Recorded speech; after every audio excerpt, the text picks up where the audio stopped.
మీ కుటుంబ శాంతి, ఆరోగ్యం, ఆర్థిక అభివృద్ధి కోసం రుద్రాక్ష మహాపూజలో తప్పక పాల్గొనండి. ఇప్పుడే నమోదు చేసుకోండి.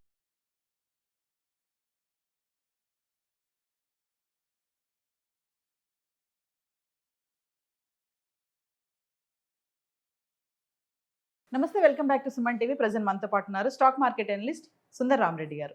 నమస్తే సార్. నమస్తే.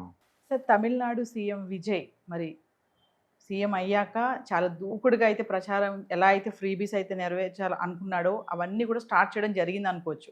ఒకదాని తర్వాత ఒకటి మద్యం దుకాణాల మీద ఒక సంచలన నిర్ణయం తీసుకొచ్చారు. ఇప్పుడు కొత్తగా ఏంటంటే ఎవరైతే లంచాలు తీసుకుంటూ ఉంటారో వాళ్ళని మీరు రెడ్ హ్యాండెడ్గా పట్టుకొని ఆధారాలతో కనుక తీసుకొస్తే 1 lakh ఆఫర్ అని చెప్పేసి ఒక బంపర్ ఆఫర్ అని చెప్పి కూడా ఒక ఆల్రెడీ హల్చల్ అవుతుంది, న్యూస్ కూడా వైరల్ అవుతుంది. మరి ఒక్కసారి దాని గురించి మాట్లాడుకుంటే. బేసికల్గా ఇప్పటి వరకు ఉన్న డేటా ప్రకారం చూసుకుంటే తమిళనాడు గవర్నమెంట్ అఫీషియల్ వెబ్సైట్లో ఎక్కడ కూడా దీని గురించి ఏం డేటా ఏం లేదండి. కాబట్టి ఇది ఫేక్ న్యూస్ అండ్ సోషల్ మీడియాలో హాల్సెల్ అవుతుంది అనుకోవచ్చు. ఎందుకంటే అఫీషియల్గా ఏదైనా ఉందంటే గవర్నమెంట్ వాళ్ళే డిక్లేర్ చేస్తూ ఉంటారు అనమాట. బట్ ఎక్కడ కూడా గవర్నమెంట్ ఇన్ఫర్మేషన్ బ్యూరో నుంచి ఇదేం రాలేదు. అంటే సోషల్ మీడియాలో హల్చల్ చేస్తూ ఉందన్నమాట. కాబట్టి మనం ఫేక్ న్యూస్ అనుకోవచ్చు. బట్ ఏదైనా సరే గవర్నమెంట్ వాళ్ళు ఇలా ఎవరైనా సరే లంచాలు కనుక అడిగితే రిపోర్ట్ చేయండి అని చెప్పేసి యాంటీ కరప్షన్ బ్యూరో నెంబర్లు ఇస్తారు తప్ప ఇలా సీఎం చెప్పండి ₹1,00,000 సంపాదించుకున్నాను ఇప్పుడు అంటారనమాట. అంటే చెప్పడానికి సినిమా డైలాగ్ ఇలా ఉన్నా సరే కరప్షన్ అనేది కోర్ పార్ట్ అండి ప్రజాస్వామ్య ప్రభుత్వాల్లో ఎక్కడున్నా సరే. అంటే రీసెంట్గా మీరు చూసారో లేదు, ఈరోజు ఈనాడు అండ్ వాటర్ బోర్డు డిపార్ట్మెంట్లో ఒక ఎంప్లాయీ ఇంట్లో రైడ్ చేస్తే అండ్ ఆల్మోస్ట్ 1.5 కోటి దాకా క్యాష్, 2 కేజీల బంగారం, 8 కేజీల గోల్డ్ అండ్ ల్యాండ్, దాని మొత్తం వర్త్ 5 కోట్ల వర్త్ అంట. మార్కెట్ వాల్యూ 100 కోట్ల పైనే ఉంటుందంట.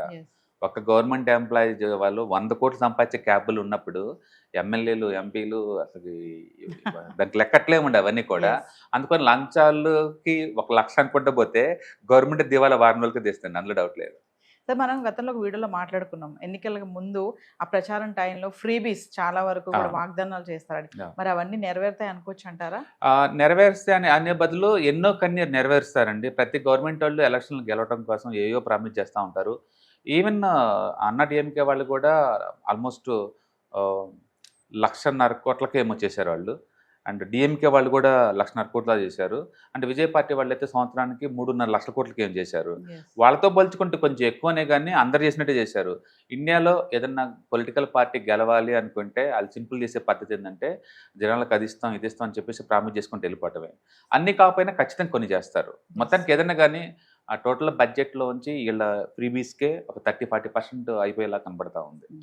మనం చాలా మూవీస్లో కూడా చూసాం కదా సార్, సీఎం అవగానే ఇమీడియట్లీ ఆ జోష్లో ఉంటారు, అన్ని చేసేయాలి చెప్పి అరికట్టేయాలి, అది లంచాలు అరికట్టాలి, ఇంకా మద్యం ఆపేసేయాలి, ఇవన్నీ అంటూ ఉంటారు. మరి ఇప్పుడు కూడా అదే తరహాలో జరుగుతుందా? అంటే అలా ఏం లేదండి. బహుశా సినిమా యాక్టర్ కాబట్టి జనాలు అది ఎక్స్పెక్ట్ చేసుకుంటూ ఇలా లంసం పట్టుకోండి, ₹1,00,000 సంపాదించండి ఇలా స్లోగన్ లాగా చెప్తున్నారు. కానీ అంత ఈజీ కాదండి, రియల్ టైంలో అంత ఈజీ కాదు. పరిపాలించడం అనేది చాలా కాంప్లికేటెడ్గా ఉంటుంది. అందులో కనీసం ఒక పంచాయతీ ప్రెసిడెంట్గా లేదా ఒక ఎమ్మెల్యే ఎలాంటి ఎక్స్పీరియన్స్ లేకుండా స్ట్రైట్గా వచ్చాడు.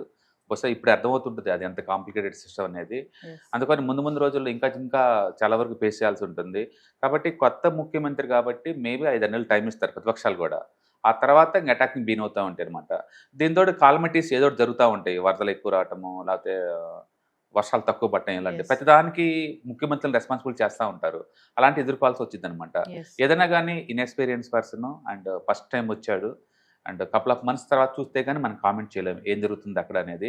అంటే ప్రస్తుతానికైతే మాత్రం ఎలాంటి సంచలన విషయాల మీద ఎలాంటి డిసిషన్ మేకింగ్ ఏం చేసుకోవట్లేదండి. అండ్ మద్య దుకాణాల్లో స్కూల్కి దగ్గరలో క్లోజ్ చేయడం అనేది ఇండియాలో అన్ని చోట్ల ఉంది రూల్. అంటే తమిళనాడులో గవర్నమెంటే రన్ చేస్తుంది కాబట్టి వాళ్ళ కౌంటర్లు కొన్నింటిని క్లోజ్ చేస్తున్నారు అనమాట. అంతే 100 మీటర్స్ ఆర్ 200 మీటర్స్ డిస్టెన్స్లో ఉన్నట్టు మొత్తాన్ని. అది మామూలు విషయమే. అదర్వైజ్ అంత సంచలనాత్మక డిసిషన్ మేకింగ్ ఏం జరగలేదండి అక్కడ. మీరు ఇందాక ఇన్ఎక్స్పీరియన్స్ అన్నారు కదా సార్, చాలా మంది కామెంట్స్ పెడుతున్నారు విజయ్కి అసలు ఎటువంటి రాజకీయ అనుభవం లేదు, కానీ ఎలా పాలిస్తాడు, ఎట్లా ఇవన్నీ నెరవేరుస్తాడు, చాలా వాగ్దానాలు చేసేసాడు, చాలా మాటలు చెప్పేస్తున్నాడు.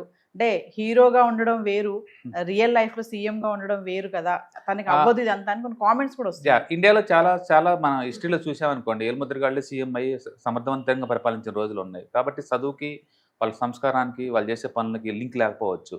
అండ్ యాక్టర్స్ పొలిటీషియన్గా అవ్వి సక్సెస్ఫుల్ అవటం అనేది మనం చూస్తూనే ఉన్నాం. అండ్ మన రామారావు గారు ఎన్టీ Yes. రామారావు గారు ఇక్కడ ఎలా చేశారు చూశారు. అక్కడ తమిళనాడు కల్చర్లో ప్రతి ఒక్కళ్ళు లిటరల్లీ వాళ్ళ సినిమా సంబంధించిన వాళ్ళు ఉంటారండి. కరుణానిధి కావచ్చు, జయలలిత కావచ్చు, ఎంజే రామచంద్రన్ కావచ్చు, వీళ్ళందరూ కూడా సినిమా బ్యాక్గ్రౌండ్తో వచ్చిన వాళ్ళే కదా. కాబట్టి హీరో అయినంత మాత్రాన కొత్త రాజకీయాలు కొత్తంత మాత్రం పరిపాలన కష్టం అంటే చెప్పడం కష్టం, కానీ వాళ్ళకి అడ్వైజరీ ఇచ్చేవాళ్ళు, వాళ్ళ Yes. టీము మేనేజ్మెంట్ వాళ్ళు ఎలా చేస్తున్నారు అన్న దాన్ని బట్టి ఉంటుంది అనమాట.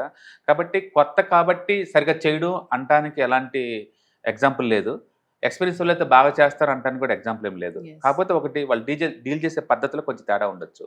ఏదైనా కానీ ఫస్ట్ టైం వచ్చి అటు సెంట్రల్ గవర్నమెంట్లో బీజేపీని ఎదుర్కొని ఇటు స్టేట్ గవర్నమెంట్లో Okay. అన్నా డిఎంకేని ఎదురు నిలబడటం అనేది అదొక సంచలనం, అది ఒప్పుకోవాలి మనం. Yes. ఎంజి రామచంద్రన్ వల్ల కాలేదు, ఈవెన్ ఎన్టీఆర్ వల్ల కూడా కాలేదు అది. ఎందుకంటే అటు సెంట్రల్లో పోటీ, Central, ఇటు స్టేట్లో పోటీ పడి ఇద్దరితో గెలవటం.